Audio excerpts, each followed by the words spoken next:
చంద్రబాబుకి కానీ టీడీపీకి కానీ గెలుపు అనేది ఇప్పుడు చావో రేవో అని చెప్పుకోవాలి. ఎందుకంటే 2014లో కంపల్సరీగా బాబు వస్తేనంటే అనుభవం ఉండి స్టేట్ డివిజన్ అయింది కాబట్టి అనుభవం ఉండి ఎట్ ది సేమ్ టైము సెంట్రల్లో మంచి సంబంధాలు ఉంటేనే ఆంధ్ర రాష్ట్ర భవిష్యత్తు మంచిదని ఆ రోజు కూటమికి అయితే ఓటింగ్ అంటే అధికారం అనేది కట్టబెట్టారు. ఆ తర్వాత 2019 ఎలక్షన్కి వచ్చేసరికి జగన్కి అధికారం ఇచ్చారు. జగన్కి అధికారం ఇచ్చిన తర్వాత జగన్ చేసిన సంక్షేమ పథకాలు కానీ లేదంటే వాలంటీర్ వ్యవస్థ కానీ ఇలాంటివన్నీ చూసినప్పుడు ఎప్పటికప్పుడు రాజకీయ పరిణామాలు బాగా అబ్జర్వ్ చేసి ఏం చేస్తే గెలుస్తామనేది ఎన్ని అవకాశాలు ఉంటే అన్నీ ఫస్ట్ నుండి చేసుకుంటూ వచ్చాడు. అందులో భాగంగా సోషల్ మీడియాలో వ్యతిరేకంగా స్ట్రాటజీస్ నడపటం కానీ జగన్ ఎవరైతే సోషల్ మీడియాలో విభేదిస్తూ ఉంటారో వాళ్ళందరికీ ఆర్థికంగా కానీ లేకపోతే ఏదైనా వాళ్ళకి ప్రాబ్లం వచ్చినా అండదండలు అయితే అటు టీడీపీ నుండి చంద్రబాబు గారి దగ్గర నుండి వచ్చింది.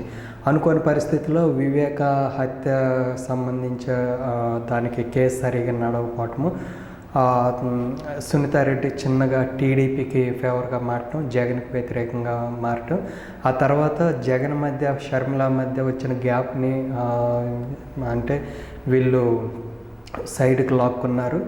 దాంట్లో భాగంగా షర్మిల కూడా లీక్లు ఇస్తూ వచ్చారు ఏం జరుగుతుంది అనేది. ఫస్ట్లో చాలామంది నమ్మలేదు కానీ రాను రాను జరిగిన పరిణామ క్రమాల్లో అవన్నీ జనాలకైతే అర్థమైంది. సో చంద్రబాబు ఏది చెబితే అదే జరుగుతుంది అనేది. దాంతోపాటు ఇప్పుడు కూటమి ఏర్పడటం కానీ సో వీళ్ళంతా ఒకటయ్యి జగన్ మీదకి వస్తున్నా సరే జగన్ను ఓడించడం అంత సాధ్యం కాదని ఎట్ ది సేమ్ టైం ఏంటంటే పవన్ కళ్యాణ్ మీద వైసీపీ టార్గెట్ చేయటము, మంగళగిరిలో లోకేష్ మీద ఫోకస్ చేయటం, కుప్పంలో చంద్రబాబు మీద, అటు వచ్చేసరికి బాలకృష్ణ మీద, వీళ్ళందరి మీద ఫోకస్ పెట్టిన తరుణంలో జగన్ నియోజకవర్గంలో కూడా ఫోకస్ పెట్టాలని ఇప్పుడు షర్మిలని రంగంలోకి దింపారు. సో ఇప్పుడు షర్మిల కాంగ్రెస్ అధ్యక్షురాలు అవటం వెనక కూడా చంద్రబాబు హస్తం ఉందని, ఇప్పుడు టికెట్ల విషయం కూడా ఇంతకుముందు ఎవరైతే ఎంపీలుగా చేసి కాంగ్రెస్ హయాంలో ఉన్నారో వాళ్ళందరికీ టికెట్లు ఇవ్వడంతో పాటు కడప పార్లమెంటు అభ్యర్థిగా షర్మిలని అయితే అనౌన్స్ చేశారు. అంటే షర్మిల కంటెస్ట్ చేయబోతుంది అవినాష్ రెడ్డి మీద. సో ఇక్కడ సీట్లు ఇటు టీడీపీ నుండి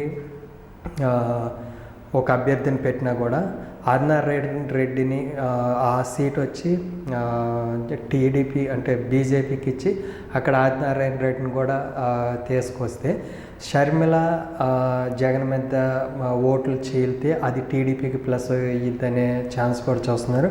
ఓవరాల్గా వచ్చేసరికి చంద్రబాబు ఏదైతే అనుకుంటున్నారో అది ప్రత్యర్థుల మీద చేయటం అనేది ఇప్పుడు షర్మిల కడప పార్లమెంటు అభ్యర్థిగా నిలబడటం వెనక కూడా చంద్రబాబు వాస్తవం ఉందనేది వైసీపీ ఆరోపణ.